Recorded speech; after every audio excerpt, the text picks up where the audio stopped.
Hello, everyone. Welcome back to Peak Human. I'm Brian Sanders. Thanks for listening from the beginning, giving us a review on iTunes, and supporting Nose to Tail, my company with my regenerative ranchers here in Texas doing great things. Go to nosetatail.org, learn more. This is how the show is possible. I don't have any other sponsors except for my new ones today that I'll explain. Other than that, it's just Nose to Tail. It's just my ranching families, my one employee, Matt, and we do it all ourselves. We get you the best products. Local, regenerative. We have beef, bison, lamb, pasture-raised pork, corn-free, soy-free diet, all organic. This is the good stuff, I'm telling you. We have the body care products. We have biltong. Man, you got to check it out at nosetatail.org. So many good things there. We also have Element, my first sponsor. I only brought them on because I love what they're doing. I've been using their product for years. It's LMNT. People should have seen it by now. It's an electrolyte supplement. I use it every weekend when I play volleyball. I'm out there in the sun. I need to replenish my salt, my electrolytes. It has potassium, magnesium, no fillers, no other stuff. They align with all that I believe in. They don't add in anything extra. There's no sugar. There's no coloring. There's no gluten. There's no fillers. Nothing. And my pal, Rob Wolf, is a part of it. He's great. He's been doing great things for many years, and I want to support him. So I'm supporting Element because I use the product. I believe in it. A lot of people, I think, aren't getting enough electrolytes. I think it's a great idea to add some electrolytes in your diet to go along with all your animal foods, your sapien diet. So go to my landing page to get a free gift. That is Drink Element. That's LMNT.com. DrinkLMNT.com/peakhuman to get your free sample pack. You get one of each flavor. You get to try them all. Lots of them are good. I like the mango habanero. I like the watermelon. They have a chocolate flavor that's good. You can try them all with this free offer. So you can click through in the show notes to that link, or you just go to drinkelement.com/peakhuman. Try it out. Tastes great. You're going to like it. And of course, nosetatail.org. Support us there. And sapien.org. At sapien.org, you can sign up for our newsletter and get the free Sapien Lifestyle Guide. You can also sign up for the tribe. We do a lot of stuff there with the community. We have private Zoom calls. We get the show notes. All the links you hear in this episode will be in the show notes. And that's all at sapien.org. So today's show with Dr. Aseem Malhotra, another one where I can't post it on YouTube. Only the beginning will be on YouTube. We have to put the rest on Rumble. He came into Austin to do a presentation right after a huge presentation he did with Peter McCullough, Dr. Peter McCullough in Dallas. It was a big event over there. He also did a presentation in London. He also presented to Parliament over there in London. He's doing big things, speaking up, trying to set the record straight, trying to do the good science. He changed his mind about some things over the past couple of years, and I'm glad he did. Always looking at the new science and not just following the mainstream. So a little bit more about Dr. Aseem. Dr. Aseem Malhotra is an NHS-trained consultant cardiologist and visiting professor of evidence-based medicine, Bahiana School of Medicine and Public Health, Salvador, Brazil. He is a world-renowned expert in the prevention, diagnosis, and management of heart disease. He is an honorary council member of the Metabolic Psychiatry Clinic at Stanford University School of Medicine, California, and is cardiology MSc examiner at the University of Hertfordshire, UK. He's a founding member of Action on Sugar and was a lead campaigner highlighting the harm caused by excess sugar consumption in the United Kingdom, particularly its role in type 2 diabetes and obesity. He's great. He's a friend of mine. He's awesome. It's good to see him whenever he comes to the U.S. And enjoy this little intro we did at the Sapien Center. We did a live intro that you'll see in just in a second. And then after that, we will cut to Rumble. And I will put the link for the Rumble in the show notes and in the YouTube description. So you can link over to Rumble and hear the presentation. That would certainly be censored and get me kicked off of YouTube. So enjoy this one, and I'll see you next week. All right. Welcome, everyone. This is the Peak Human Podcast live at the Sapien Center with Dr. Aseem Malhotra. A little bit different than normal. We got a live audience in front of us, and we have Dr. Aseem all the way from England.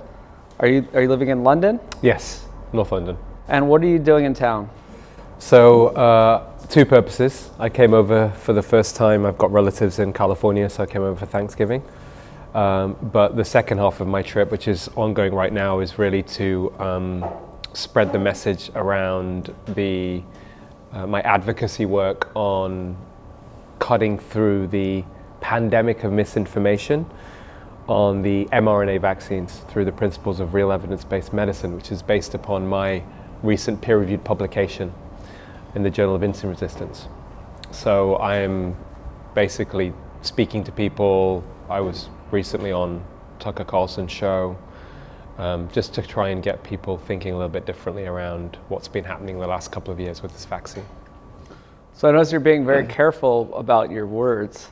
And so this is going to be on YouTube, but we're going to have to go to Rumble because we can't talk about certain things these days. So don't say anything too crazy just yet. But we're going to do a live presentation here, and we can go into some of the data that you've uncovered. But before we do that, maybe you could talk more about your history, what you've done in the past, and maybe how your views have changed. Yeah, so I'm a consultant cardiologist first and foremost, Brian. I qualified in 2001. And then I've been I would say I'm known in the UK and maybe internationally in many countries as a public health campaigner.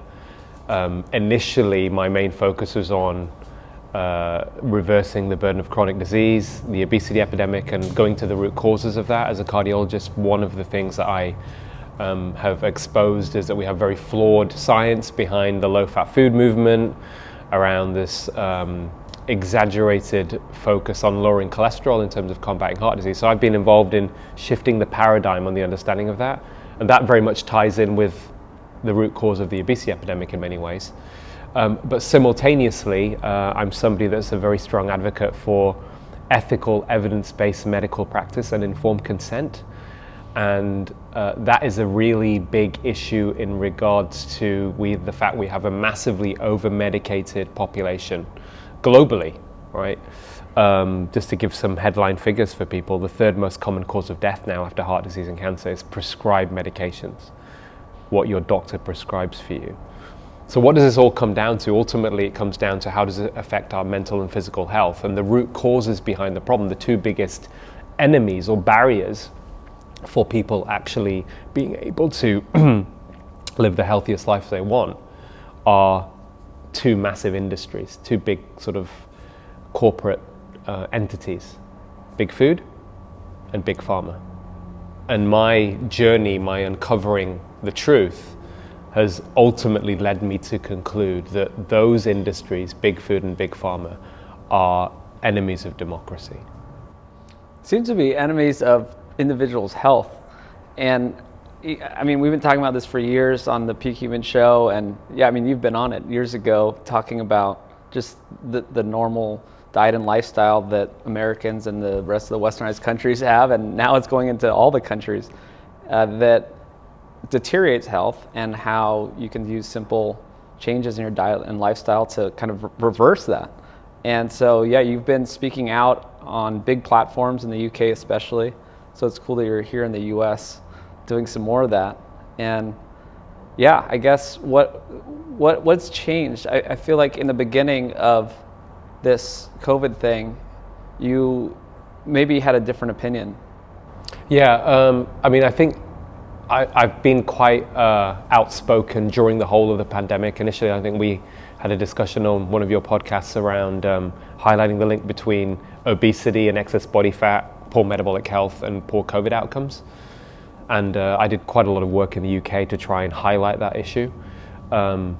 Just very briefly on that, Brian, you probably know this, but 90% of the deaths globally from COVID happened in countries where more than half the population were overweight or obese. Right, US is clearly one of those countries, the UK as well. We could have done a lot better, and we should have done a lot better if we had tackled this obesity problem years ago, which we should have done. In terms of what's changed, specifically in relation to my talk today around informed consent, is I, like many doctors, and I still think this is true, felt that when it comes to all the drugs that we prescribe and pharmacological interventions, traditional vaccines are amongst the safest. I was on Good Morning Britain in February 2021 tackling vaccine hesitancy. explaining to people that they shouldn't be concerned about the COVID vaccines. And then over time, and people will hear more about that when they go to Rumble, the evidence that emerged around it changed quite considerably for me, to a point where now it's almost a U-turn in terms of trying to balance the risks and benefit. And that's what I've done with my paper, is cut through that so that people are better informed about what the benefit is of the COVID vaccines versus the potential harms. And that's really where we're at. And it's my duty and responsibility as a doctor, when the evidence changes, it's important that we change with the evidence and we tell the public that. And that's what I'm doing. Yeah, a lot's changed in the past couple of years, and it's always seems to not change what the big health authorities are telling us. So I'm glad you got that paper published. And we're going to move on to the presentation here. And so people could just cut on over to Rumble. It's still Food Lies. And we'll do the presentation. Great stuff. Look forward to it.